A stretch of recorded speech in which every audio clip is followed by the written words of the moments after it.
বলুন। আমার শরীর নিয়ে শান্তি নেই। শরীর নিয়ে? শরীর নিয়ে ভালোই না, এরকম অপারেশন হয়েছে কিন্তু কানে অপারেশন হয়েছে? কানে এরকম মাথায় এই কাটা আছে, গোটা সেলাই আছে। কি হয়েছিল? মানে সে টোটোতে অ্যাক্সিডেন্ট হয়েছিল, কান দিয়ে থেকে রক্ত বেরিয়েছিল। এ মা। নিয়ে আবার অপারেশন করার পরে গেছি, নিয়ে আবার খুব কাশি সর্দি হয়ে গেছে, চান টান করে দিয়েছি। নিয়ে আবার কান দিয়ে থেকে রক্ত বেরিয়েছে। শরীর নিয়ে শান্তি নেই। তারপরে পা গুলো দেখো, এই যে পা, কত ডাক্তার দেখালাম, ভেলোরও গেছিলাম, এই পা আমার ঠিক হয় না। এই দেখো, পা মুড়ে বসতে পারি না আমি, পায়ে ব্যথা, পায়ে পা মুড়ে বসতে পারি না, পায়ে ব্যথা হয়? পায়ে প্রচুর ব্যথা, পায়ে কোমরে। তারপরে আমি পুড়ে গেছিলাম গ্যাসের, গোটা এ শরীর। মা। 15-16 বছর বললাম, আমরা শরীর নিয়ে শান্তি নেই। এখন কি কি অসুবিধা হচ্ছে বলুন না? এখন এই যে মনে করলেন, এই যেমন অপারেশন হয়েছে, তাও শান্তি নেই, কান থেকে রক্ত বেরিয়েছে, তারপরে ব্যথা, মনে শান্তি নেই। আচ্ছা। তারপরে ছেলে দুটো আছে, ছেলে বড় বড় হয়েছে, ওরাও আমার জন্য কাজ, এখন কাজ ফাজ কিছু পাই না, পড়ে এতটুকু পড়েছে। ছোটটা ইঞ্জিনিয়ার করেছে, আর বড়টা সিএ করেছে, তাও হয়নি। তারপরে ওর বাবারও সেই মির্গির মতন আছে, শরীর খারাপ করে যে পরে এইখানটা এমন হয়ে গেছে, ছেঁচা গেছে, মানে অপারেশন করতে হবে। শরীরে শান্তি নেই, ও এলো না, ও থাক, ও বাড়িতে আছে। আমি বলছি যাই একবার দেখি, বলি, আমরা ফেসবুকে দেখলাম শরীর নিয়ে মন নিয়ে শান্তি নেই, ছোটটার খুব রাগ, সেই বলছি মায়ের কাছে। আপনার শরীরের জন্য আমি একটা তেল দেবো আপনাকে মায়ের। আর আমি একটা না তেল লাগাবার মানা আছে এখন তো না। কেন? এই অপারেশন আমার তেল লাগাতে মানা করেছে। ওখানে তেল কেন লাগাবেন? আপনি কোমরে লাগাবেন না পায়ে লাগাবেন? মানে যেভাবে ব্যথা হচ্ছে এখানে লাগাবেন, এখানে তো নয়। তেল লাগানো মানা আছে।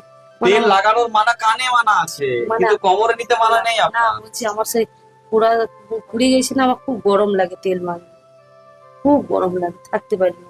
এই পায়ে কিছু বড় বড় দাগ আছে? পায়েও দাগ আছে? গোটা শরীর পুড়েছে। তেল লাগাতে পারবেন না? না, ঠিক আছে, তাহলে সানজল দিচ্ছি, সানজলটা খেতে পারবেন তো? ঠিক আছে। কোথায় বাড়ি আপনার? আমার আসানসোল টুনিশরিয়া কইলে। আচ্ছা, আমি আপনাকে সানজলটা দেবো 11 দিন। 11 দিন খেয়ে আপনি আমাকে ফোন করবেন, কেমন আছেন আমাকে জানাবেন। নাম্বার দিবেন? নাম্বার দেবো, ঠিক আছে? আপনি ফোন করে আমাকে জানাবেন যে আপনি কেমন আছেন, 11 দিন পর আমাকে বলবেন। আর সানজলটার নিয়ম কি না, 11 দিন আপনি মুরগি মাংস, মুরগি ডিম খাবেন না, বুঝতে পেরেছেন? মুরগি মাংস, মুরগি ডিম একদমই খাবেন না। আর পেঁয়াজ রসুন সবই চলবে, মুরগির জিনিস কিন্তু চলবে না বাড়িতে। 11 দিন মানে ও ঘরে অন্য কেউ যদি খাইতে না, চলবে না। চলবে না, 11 দিন মুরগির জিনিস চলবে না। একটা বলি, এমন আমার ঘরে একটা কুকুর আছে, কুকুরকে আপনি মাংসটা দিতে পারেন, ওইটুকু অনুমতি থাকবে আপনার জন্য, তবে আলাদা হিসেবে রান্নাটা হবে না। ও রান্না করে ফ্রিজে রাখা থাকে। ফ্রিজে রাখা থাকে তো, ওই ফ্রিজে কিন্তু আর কেউ কোনো খাবার খাবে কেউ খেতে পাবে না। মায়ের এই জলের নিয়মই শুধু মুরগির জিনিসে বাঁধা। যে যে ডগিটা রয়েছে ওর জন্য আপনি যদি মাংস বানান, টাটকা নিয়ে আসবেন, টাটকা নিয়ে এসে একটা অন্য জায়গায় করে ওকে দেবেন। মানে আমার নিরামিষ ফ্রিজও আছে, ব্যাস, নিরামিষ ফ্রিজে আপনার খাবার দাবার সবকিছু রয়েছে।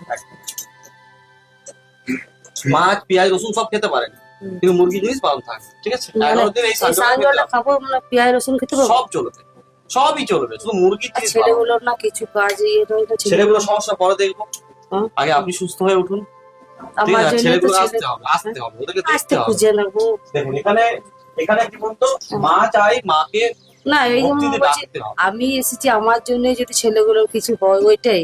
মাকে আবার বলছি ডাকতে হবে, যার প্রয়োজন তাকে মাকে ডাকতে হবে। আবার বলছি তুমি যাও মা, তুমি আমাদের জন্য করবে, তা বললে হয়?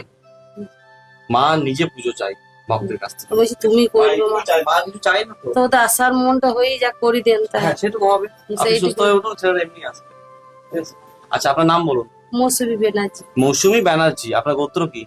শান্ডিল গোত্র।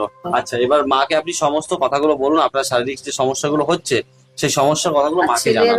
ওদেরও বলতে পারবো না, এটা মায়ের, আপনার শরীরের কথাগুলো জানান শুধু। বাকি মা সবই জানে। মা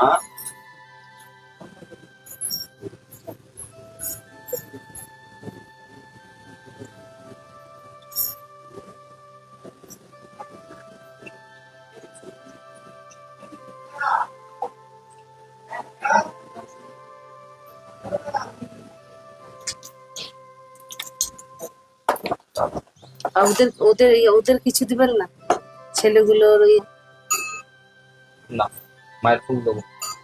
মায়ের পুষ্প দেবো, কি করবো তাহলে সেই পুষ্পটা? পুষ্প সবার মাথায় ছুঁয়ে হ্যাঁ। তারপরে বাড়ির মেন দরজায় দিয়ে দেবো।